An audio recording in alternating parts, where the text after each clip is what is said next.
work visa, if he's come over illegally, he won't get any benefits. I'm not talking about illegals. I'm talking about legals. Right? Okay, but then they've got a work visa. No, but that's not the case, and we know this because 47% of London's social housing is going to immigrants.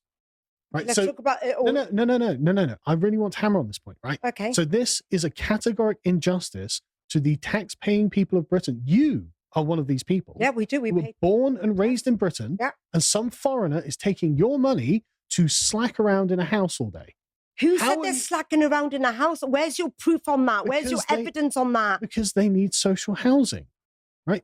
If you're working hard, you don't need a social house. But then you say that to the people who are born in this country as well, because they're also sat in social housing. Say that, but then there's a difference here. What's the difference? Colour of skin? They're British. The hue of your...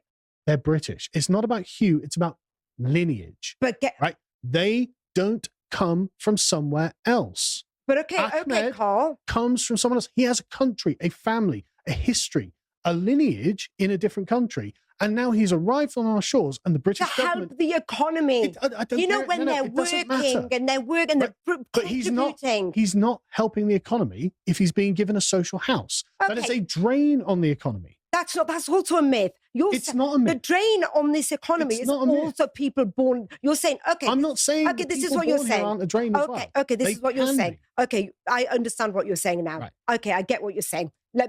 Correct me if I'm wrong. You're saying that actually there are people born in this country that also are a drain and a burden to our system, to our infrastructure, to et cetera, but actually they're allowed because they're English. We can't get rid of them. Right. They're allowed because they're white.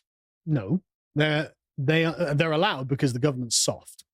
Right. But but the Ahmed from wherever isn't allowed because he's a foreigner. Now, let's take that argument back to the 1960s, 50s when my dad came over. Mm-hmm. They said the same then. And my dad paid his taxes. Yeah, my but we didn't have a benefit system then like we do now. They did. They used to say the exact same thing back then. The benefit system is wildly inflated since the 50s. Possibly, but then back then they used to say they're also a burden on our system.